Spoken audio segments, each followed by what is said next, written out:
Hola, hoy toca la Corporación de Noticias Vespertinas del Canal 1 de España. Comenzamos los eventos más importantes para hoy.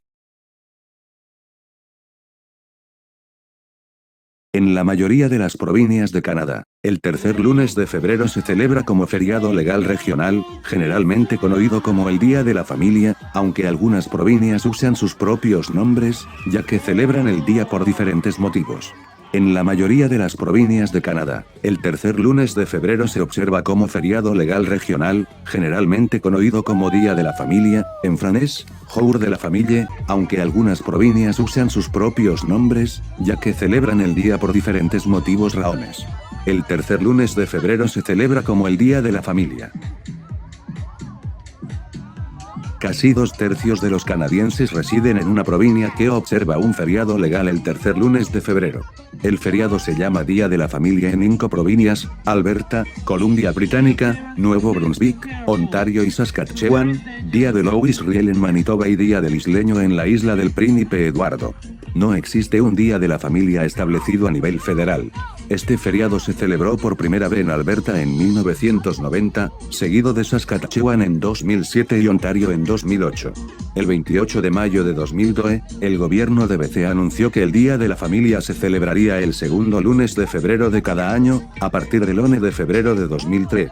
La semana de su observancia se cambió del segundo lunes de febrero al tercer lunes a partir de 2019. En 2018, el Día de la Familia y la Comunidad ya no será un día festivo en el ACT. Reemplazándolo está el Día de la Reconciliación, que se celebra el primer lunes a partir del 27 de mayo.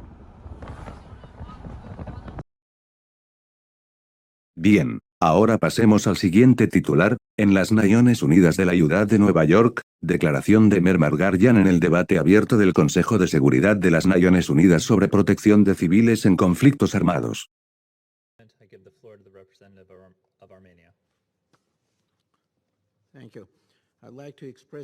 Me gustaría expresar mi agradecimiento a los Estados Unidos delegación para convocar a la seguridad debate abierto del Consejo sobre el tema de la protección de los civiles en las armas conflicto por el que agradezco hoy a Briefers esbozando el apremiante problema humanitario, retos y vulnerabilidades que continúan persistiendo en varias partes del mundo. Señor Presidente, habiendo evolucionado a partir de historia de las experiencias humanas de crisis y calamidades, el tema de debate de hoy es fundamental para abordar los muchos desafíos y realidades inquietantes que continuar enfrentando el derecho internacional humanitario y la forma del derecho internacional de los derechos humanos, un marco crucial para la eficacia protección de la población civil y infraestructura, y en este contexto insistimos al máximo importancia de la plena e incondicional implementación de los convenios de Ginebra y sus protocolos adicionales. Condenamos violaciones de la derecho internacional humanitario y derechos humanos, incluidos los ataques a personal humanitario y médico, escuelas e instituciones educativas, así como amenazas de violencia e intimidación contra periodistas y trabajadores de los medios que operan en conflicto. Ajustes Armenia sigue comprometida con la protección educación del ataque en línea con el Declaración de Escuelas Seguras, así como las disposiciones establecidas en los principios de París y los de Vancouver, principios que tiene nuestro país respaldado. Señor Presidente, en nuestra parte del mundo nosotros continuar enfrentando la crisis humanitaria, consecuencias de lo premeditado ataque militar que Azerbaiyán admitió abiertamente haber iniciado en el otoño de 2020 en medio de un brote de una crisis mundial de atención de la salud sin precedentes, resultando en miles de bajas. Desplazamiento, distracción de los medios de subsistencia e infraestructura civil crítica. La agresión militar contra Nagorno-Karabaj fue ampliamente acompañado de lo más inquietante casos de violaciones de los derechos humanitarios, según lo informado y documentado por varias instituciones de derechos humanos en abril de este año bajo los puntos de la agenda de la Asamblea General sobre prevención de conflictos armados, eliminación del racismo racial, discriminación, derechos de los pueblos a la autodeterminación, la responsabilidad de proteger, la prevención del genocidio, crímenes de guerra étnicos, limpieza y crímenes de lesa humanidad. Y como documento del Consejo de Seguridad nosotros circulado el informe provisional de los derechos humanos defensor de Nagorno-Karabaj que Proporciona evidencia sobre objetivos ataques a la población civil y diversas manifestaciones de violación de los derechos del pueblo de Arturo por Azerbaiyán. Amnistía Internacional en su reciente informe publicado la semana pasada reveló la magnitud del impacto desproporcionado en los mayores población de etnia armenia que se convirtió objetivos particulares de los crímenes de guerra por fuerzas militares de Azerbaiyán, incluidas ejecuciones extrajudiciales y torturas en detención, los actos violentos sistemáticos y provocaciones que buscan perturbar la normalidad de la vida en las zonas fronterizas, extenderse a incendios deliberados de pastos y discriminar, tiroteos, clasificación del ganado, interrupción del suministro de gas y otras formas de conducta hostil destinado a intimidar a los civiles y privarlos de sus derechos humanos básicos. Derechos igualmente preocupantes son los intentos de instrumentalizar la cuestión de prisioneros de guerra y civiles cautivos cuyo regreso a Azerbaiyán continúa de negar, en violación de las convenciones de Ginebra y en desafío a las medidas provisionales emitido por la Corte Internacional de Justicia con carácter de urgencia el 7 de diciembre de 2021. Las persistentes acciones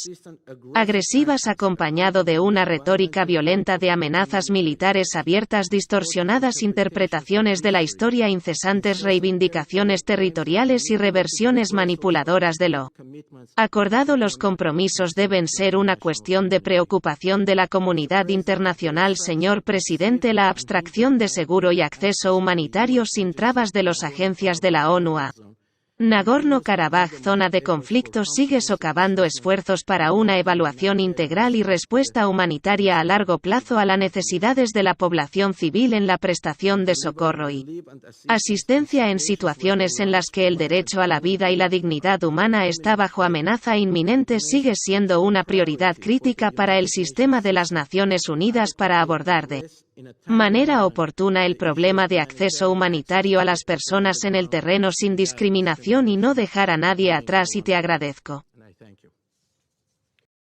Bien, ahora pasemos al siguiente titular, hablemos de la bandera de Islandia y Frania.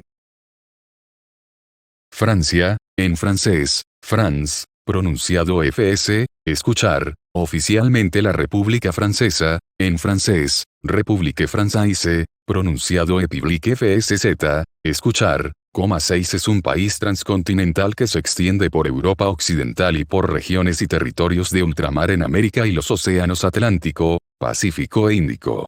Su área metropolitana se extiende desde el Rin hasta el Océano Atlántico y desde el Mar Mediterráneo hasta el Canal de la Mancha y el Mar del Norte. Los territorios de ultramar incluyen la Guayana Francesa en América del Sur, San Pedro y Miquelón en el Atlántico Norte, las Antillas Francesas y muchas islas en Oceanía y el Océano Índico. Debido a sus diversos territorios costeros, Francia posee la mayor zona económica desde el Paleolítico del mundo. El territorio de la Francia metropolitana fue colonizado por tribus celtas conocidas como galos durante la Edad de Hierro. Roma se anexionó la zona en el año 51 a.C., lo que dio lugar a una cultura galo-romana diferenciada que sentó las bases de la lengua francesa. Los francos germánicos formaron el Reino de Francia, que se convirtió en el corazón del Imperio carolingio.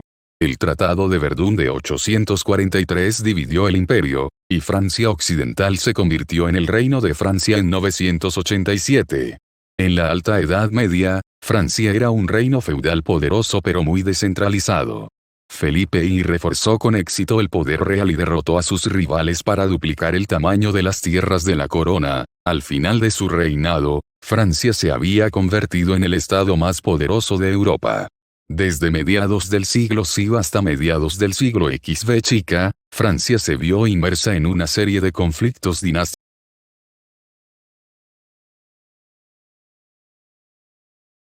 Francia alcanzó su apogeo político y militar a principios del siglo VI con Napoleón Bonaparte, subyugando gran parte de la Europa continental y estableciendo el primer imperio francés. La Revolución Francesa y las guerras napoleónicas marcaron el curso de la historia europea y mundial. El colapso del imperio inició un periodo de relativa decadencia, en el que Francia soportó una tumultuosa sucesión de gobiernos hasta la fundación de la Tercera República Francesa durante la Guerra Franco-Prusiana de 1870. En las décadas siguientes se produjo un periodo de optimismo, florecimiento cultural y científico, así como de prosperidad económica, conocido como la Belle Époque. Francia fue uno de los principales participantes en la Primera Guerra Mundial, de la que salió victoriosa con un gran coste humano y económico. Estuvo entre las potencias aliadas de la Segunda Guerra Mundial, pero pronto fue ocupada por el Eje en 1940. Tras la liberación en 1900,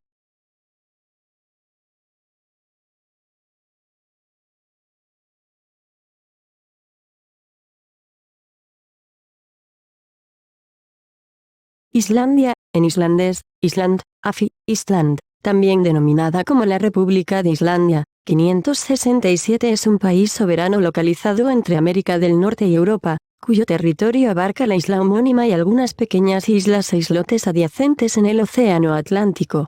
Su capital es Reykjavik. Cuenta con una población de cerca de 350.000 habitantes y un área de 103.000 km². 18 a causa de su localización en la dorsal mesoatlántica, es un país con gran actividad volcánica y geológica, factor que afecta en gran medida al paisaje del territorio islandés. El interior del país consiste en una meseta caracterizada por desiertos, montañas, glaciares y ríos glaciales que fluyen hacia el mar a través de las tierras bajas. Gracias a los efectos de la corriente del Golfo, tiene un clima templado, en relación con su latitud y provee un entorno habitable.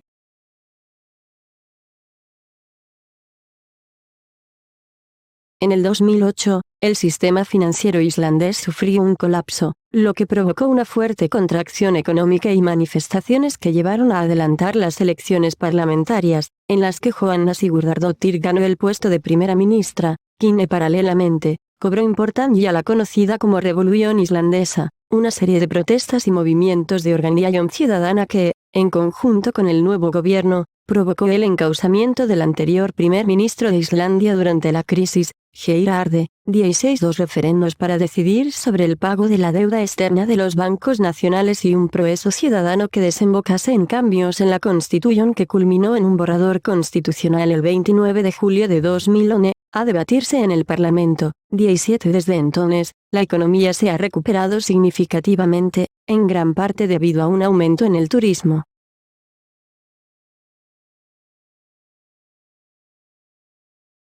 La palabra Islandia deriva del islandés Island, vocablo que proviene del nórdico antiguo, que significa tierra de hielo. 20 Sin embargo, el primer nombre del país fue Sneland, tierra de nieve, acuñado por el navegante vikingo Nadodr, uno de los primeros pobladores de las Islas Feroe. Gardars Bavarsson, uno de los primeros islandeses, rebautizó la isla como Gardarsolmur, islotes de Gardar. El nombre definitivo de Island fue dado por Floki Vilhjaldarsson, en alusión al paisaje invernal del actual territorio islandés. 20 A pesar de que algunos documentos oficiales contemplan Lýðveldið Island, República de Islandia, como el nombre oficial del país, la Constitución actual lo define como simplemente Island, Islandia, sin anteponer el término república. Este titular fue realizado por Carlos Slim y Marisol Nichols. España 1, Noticias. Bien, ahora pasemos a los reportajes deportivos y al anfitrión con Javier Ferran.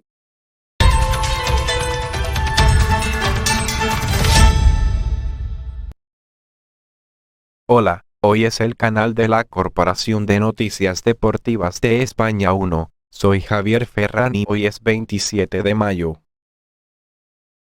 Francisco Javier Gómez Noya es un triatleta español. Es el ganador de 5 campeonatos mundiales de triatlonitu, tiene 3 títulos de la Copa Mundial de Triatlonitu y ganó la medalla de plata para España en los Juegos Olímpicos de Verano de 2012 en triatlón masculino. También ha ganado títulos mundiales de Ironman 70.3 y triatlón XTRRA. Nacido de inmigrantes españoles, ambos de Galicia, en Basilea, Suiza, regresó a España y ahora vive en Pontevedra, Galicia. Gómez se inició en el triatlón a los 15 años después de haber jugado al fútbol y competir en natación. Sin embargo, su carrera sufrió un revés en 2000 cuando una prueba médica de rutina realizada por el Consejo Superior de Deportes, CSD, reveló una válvula cardíaca anormal, lo que llevó a una batalla de 6 años entre Gómez y las autoridades deportivas españolas con respecto a su derecho a competir internacionalmente.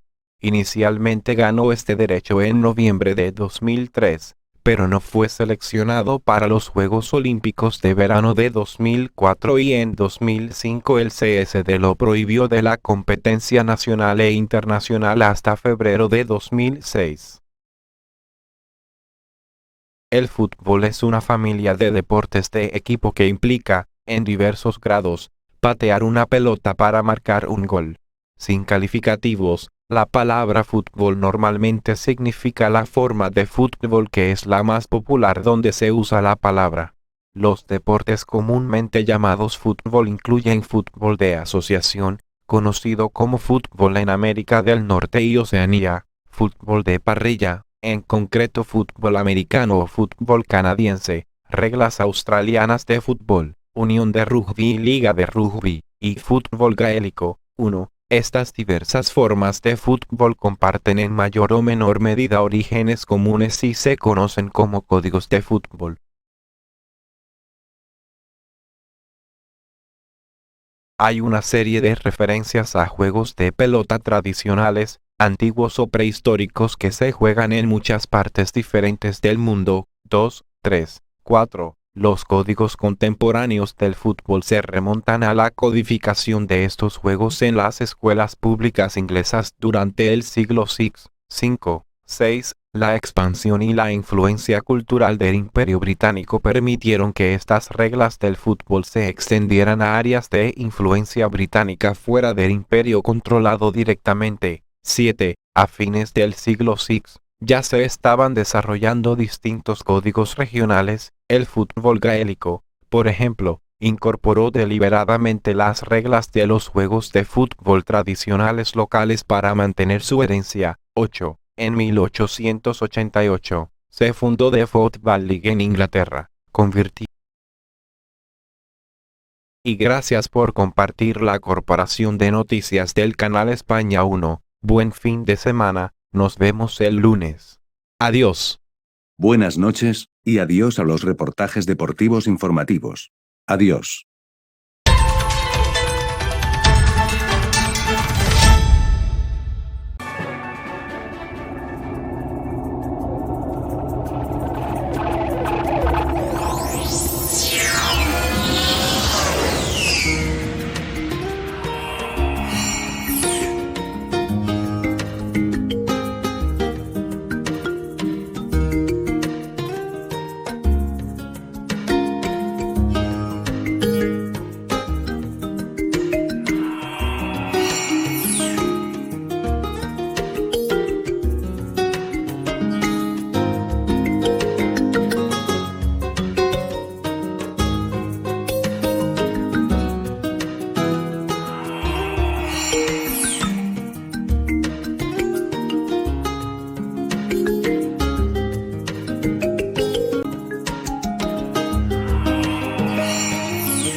Me gusta comer acompañado, a nadie le gusta comer solo. Para aprovechar el 2x7 me traje a mi mejor amigo.